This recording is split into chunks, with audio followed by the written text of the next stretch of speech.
What if I told you that one of the most respected Jewish rabbis in modern history, a man who dedicated his life to studying the Torah, the Talmud, and Jewish mysticism, secretly believed in Jesus? It sounds unbelievable, even impossible. But in 2006, Rabbi Yitzhak Kaduri, one of the most revered and mysterious rabbis of the 20th century, passed away at the astonishing age of 108. His funeral was one of the largest in Israel's history, with an estimated 300,000 mourners. To the Jewish world, Kaduri wasn't just a rabbi, he was a legend, a man believed to have divine wisdom, a scholar of Kabbalah who had supposedly foreseen future events. People hung on to his every word. But just before his death, Kaduri made a shocking statement. He told his students that he had met the Messiah, not in a vision, not in a dream, in real life. And he said this Messiah was already walking among us. But he wouldn't reveal his name just yet. Instead, he did something strange. He wrote down the Messiah's name in a sealed letter, with instructions that it should only be opened 1 year after his death. Why? What was in that letter that had to wait? So, a year passed, the world waited, and in 2007 the letter was finally opened. And what was written inside shook the Jewish world to its core. It contained a short Hebrew sentence, Yarim ha'am veyokiach shedvaro vetorato omdim. At first glance, the sentence seemed normal, just a vague statement about the Messiah. But when scholars looked closer, they noticed something strange. The first letter of each Hebrew word spelled out a name, Yehoshua, or in English, Jesus. This revelation was earth-shattering. Rabbi Kaduri, the most respected Jewish mystic of his time, had left behind a letter saying that the Messiah was Jesus Christ. The moment this was discovered, chaos erupted. Some celebrated, others were enraged. Many refused to believe it. But the letter was real. The question now was, what would they do with it?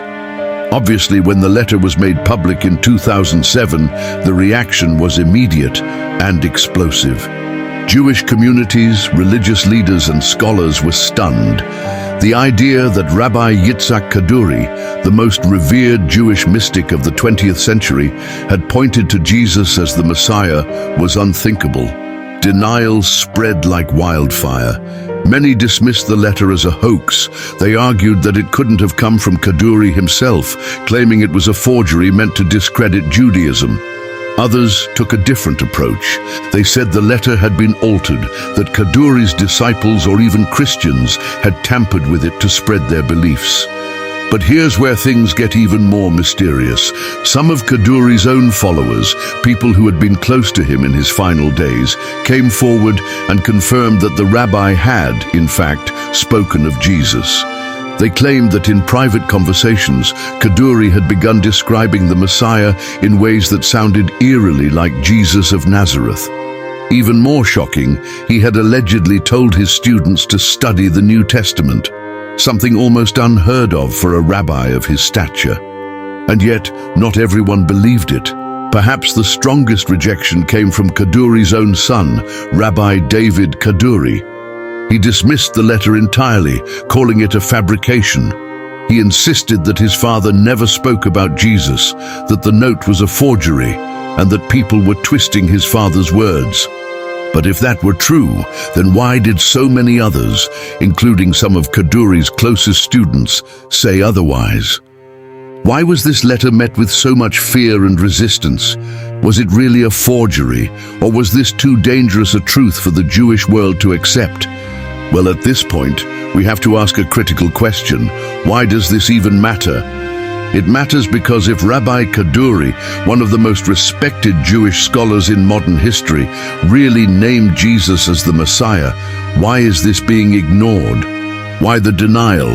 Why the outrage? Without doubt, it is because if Kaduri was right, then this changes everything. It means that for over 2,000 years, the Jewish people may have missed their own Messiah. It means that the figure they were waiting for, the one they expected to be a great political leader, was actually someone they had rejected all along. And it means that the prophecies written in their own scriptures, prophecies that were supposed to point them to the Messiah, have already been fulfilled. There are also 4 points why this matters. Messianic Prophecies. 2nd, Kaduri's credibility. 3, Jesus' own words. 4, a sign of end times. Now let's discuss these points one by one. Number 1, the Messianic Prophecies. Jesus isn't just a figure from Christian belief. He is, in fact, the fulfillment of ancient Jewish prophecies, prophecies that many in Judaism have overlooked or chosen to reinterpret. Take Isaiah 53, for example, a passage so controversial that in many Jewish synagogues it is never read aloud. He was despised and rejected by mankind, a man of suffering and familiar with pain. But he was pierced for our transgressions, he was crushed for our iniquities. The punishment that brought us peace was on him, and by his wounds we are healed. Isaiah 53 verse 3 and 5. Who else in history fits this description?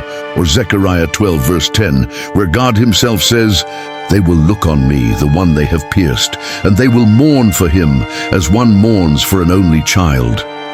Or Daniel 9 verse 25 to 26, which predicted that the Messiah would come before the destruction of the Second Temple in 70 AD, which means if the Messiah hasn't come yet, he's never coming. And yet, Jesus perfectly fulfills these prophecies. Could it be that Rabbi Kaduri realized this? Number 2, Kaduri's credibility. This wasn't just any rabbi. Kaduri had over a century of knowledge in the Torah, Talmud, and Jewish mysticism. He wasn't some fringe preacher. He was a giant in the Jewish world. If a rabbi of his stature pointed to Jesus, wouldn't that at least warrant a deeper investigation? Wouldn't people want to ask why, instead of trying to bury the truth? But here's the thing, Jesus himself predicted this reaction. Number 3, Jesus' own words.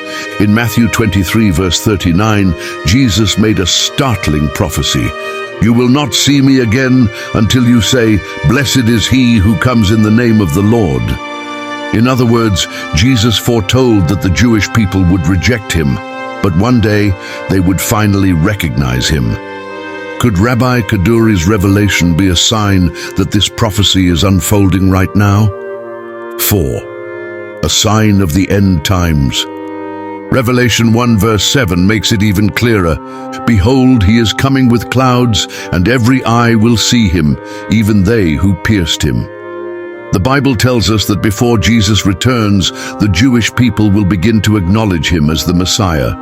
So ask yourself, what if Kaduri's letter was not just a revelation, but a warning? What if this was a prophetic sign that we are closer than ever to Jesus' return? And if that's the case, what does that mean for us? Well, you can have retrospection and answer it to yourself. In conclusion, this isn't just a historical mystery, it's a challenge to everything we think we know. But don't just take my word for it. Study the evidence yourself. Also, go read Isaiah chapter 53. Go read Zechariah 12 verse 10. Look at Daniel chapter 9. Why do these scriptures seem to describe Jesus so clearly?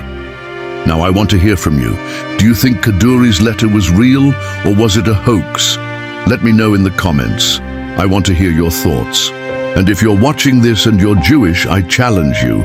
If Jesus is really the Messiah, if he really fulfilled the prophecies, what will you do with this truth?